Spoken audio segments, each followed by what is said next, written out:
Assalamualaikum warahmatullahi wabarakatuh. Perkenalkan, saya Ayu Arsita Apriliana dengan NIM 26050122120026 dan teman saya. Perkenalkan, saya Dava Diaul Haq dengan NIM 20260122120024. Ayo, cara dapetin persamaan momentum satu dimensi sederhana itu gimana sih? Oke. Jadi di sini aku punya persamaan momentum gerak yang lengkap nih. Jadi persamaannya terdiri dari dua ruas, yaitu ruas kiri dan ruas kanan. Untuk ruas kiri ini terdapat 3 suku ini, dan ruas kanan terdapat 2 suku. Nah, persamaan ini bisa ditulis dalam bentuk lain, yaitu UT ini kan berarti U yang diturunkan terhadap T bisa dituliskan dalam do U do T, kemudian UX ini bisa dituliskan dalam bentuk U do U do X, dan G zeta X itu bisa ditulis dalam G do zeta do X. Jadi do U do T ini merupakan suku percepatan, kemudian U do X ini merupakan suku nonlinier yang memiliki dua dependen yang sama yang saling berkaitan. Kemudian G do zeta do X ini merupakan suku gradien elevasi. Nah, disipasi ini merupakan suku yang mengurangkan kecepatan aliran. Nah, gimana caranya kita untuk menyederhanakan persamaan ini? Itu kita dapat mengabaikan suku nonlinier, suku disipasi, dan suku gaya luar, sehingga persamaan momentum gerak satu dimensi yang sederhana itu dapat ditulis do U do T ditambah G do zeta do X sama dengan 0, atau do U do T sama dengan minus G do zeta do X. Oh, jadi gitu. Iya, Dan. Terima kasih ya, Ayu. Oke. Aku udah jelasin yang persamaan momentum satu dimensi sederhana. Boleh dong jelasin persamaan kontinuitas satu dimensi yang sederhana gimana? Untuk persamaan kontinuitas satu dimensi yang sederhana, ini tuh kan lengkapnya ya. Lengkapnya ini suku pertama di ruas kiri ini kita bisa bagi menjadi dua, bisa buat menjadi dua dengan aturan rantai, yang mana adalah U aksen V ditambah V aksen turunan U dikali V ditambah turunan V dikali U. Ini kita bisa perumpamakan sebagai H dan U. Jadi kita di sini dapat turunan U dikali H ditambah turunan H dikali U ditambah dari turunan zeta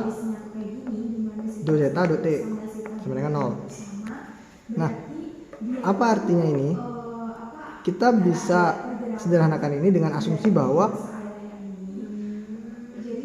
perbedaan kedalaman di sepanjang aliran air itu adalah tidak berubah atau hanya tidak berubah, sehingga gradiennya adalah 0. H sendiri adalah total dari kedalaman itu, yang mana D dari SWL ke dasar dan zeta dari SWL ke permukaan air, sehingga kita dapatkan kedalaman adalah H, yang mana jika tidak berubah gradiennya adalah 0, maka tersisa do zeta do T ditambah H do U do X sama dengan 0, atau bisa ditulis do zeta do T sama dengan min H do U do X. Oh gitu, makasih ya. Ayo, persamaan momentum satu dimensi sederhana itu kan pasti menggambarkan sesuatu. Jelasin dong artifisisnya. Oke, untuk artifisis dari persamaan gerak atau momentum, jadi kita perlu melihat persamaannya, yaitu do U do T sama dengan min G do zeta do X. Nah, ini kita bisa lihat pada ilustrasi kolom air, di mana terdapat dua titik, yaitu titik 1 dan titik 2. Untuk titik 1 ini kita asumsikan sebagai zeta 1, dan di titik 2 ini ada zeta 2.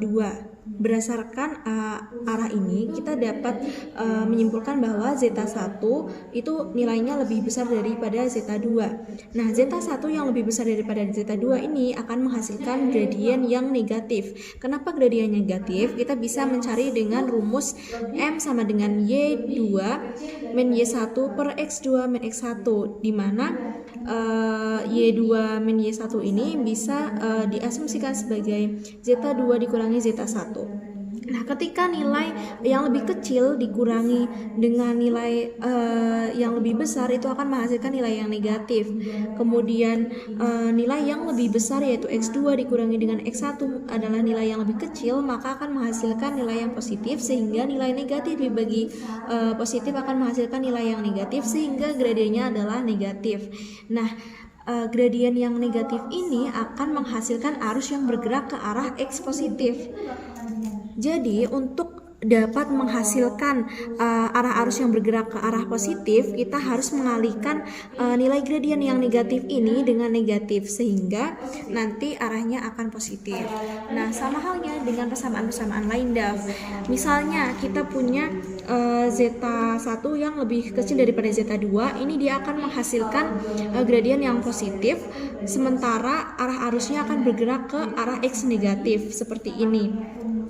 Jadi kita harus mengalihkan nilai gradien positif itu terhadap persamaan yang ada nilai negatifnya, supaya arah X-nya itu akan negatif.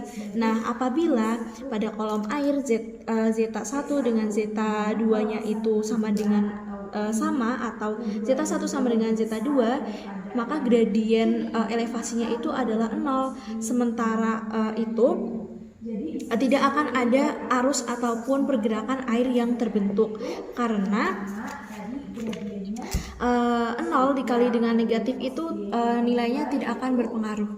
Ya, jadi itu menggambarkan ya dari persamaan tersebut.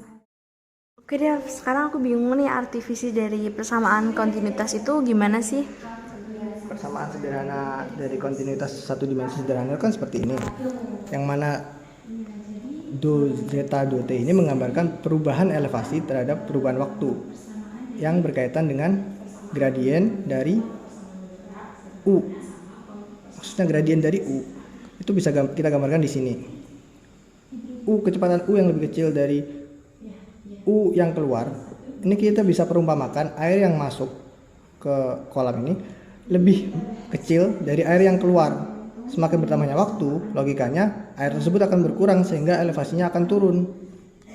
Nah, U1 yang lebih kecil dari U2 akan menghasilkan gradien yang positif. Gradien positif, sementara perubahan elevasinya harus negatif karena turun. Sehingga dalam persamaan ada nilai negatif. Untuk mengalihkan nilai yang positif dengan negatif akan menghasilkan perubahan elevasi yang negatif atau turun. Kemudian bagaimana jika U yang masuk lebih besar dari U yang keluar? Kita umpamakan air yang masuk lebih banyak dari air yang keluar, sehingga elevasinya akan bertambah karena airnya bertambah. Nah, gradien dari U1 yang lebih besar dari U2 adalah negatif. Kita kalikan negatif dengan negatif akan menghasilkan nilai positif, sehingga kita mendapatkan elevasi yang positif atau meningkat. Nah, bagaimana jika U1 dengan U2 sama? Kita perumpamakan bahwa di kolam ini air yang masuk dan keluar itu sama, sehingga airnya tidak berubah dan kedalamannya tidak berubah. Gradien dari U yang sama, U1 dan U2 adalah sama, gradiennya adalah 0, sehingga bisa menggambarkan kejadian di mana air ini tidak berubah, sama dengan 0.